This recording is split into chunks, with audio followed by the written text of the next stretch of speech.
Now, under normal circumstances, I would not start a test drive sitting behind the wheel.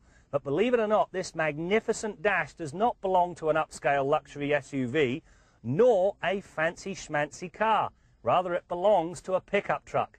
This week on Test Drive, we take a look at Ford's all-new F-150. The F-150 covers the bases when it comes to models, and so finding a knowledgeable salesperson is of paramount importance.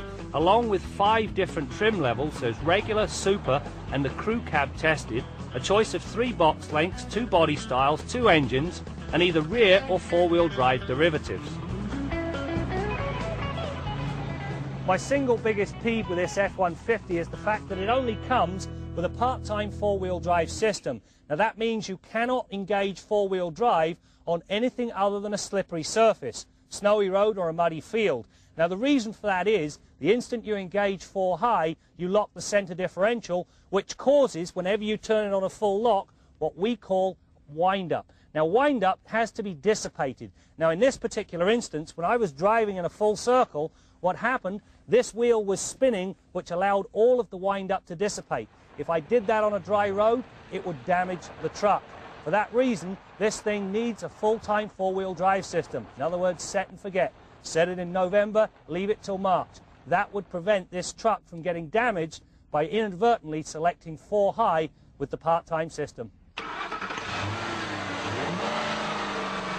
The engine choices boil down to the base 4.6-litre V8 with 231 horsepower and 293 pounds-feet of torque, or the up-level 5.4-litre V8 motor. Now it dishes out 300 horsepower and a stump-pulling 365 pounds-feet of torque at just 3750 RPM. Adding variable valve timing to the mix spreads the power over a broad range. As a result, the F-150 pulls well from just about any speed. The downside is the fuel consumption. A test average of 18.2 litres per 100 kilometres means a heavy foot is going to cost you, as in over $12 for every 100k you put on the clock.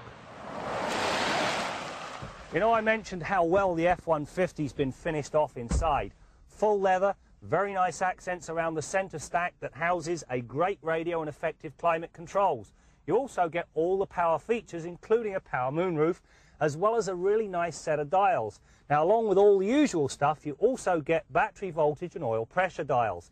But the coup de grace is probably the most overlooked safety item in the modern car, and that's power adjustable pedals. Quite simply, get in, set the seat relative to the steering wheel. Now I've got the correct driving position. Power the pedals back to suit my shorter legs, and Bob's your uncle. If the airbag does deploy, I ain't gonna bite it.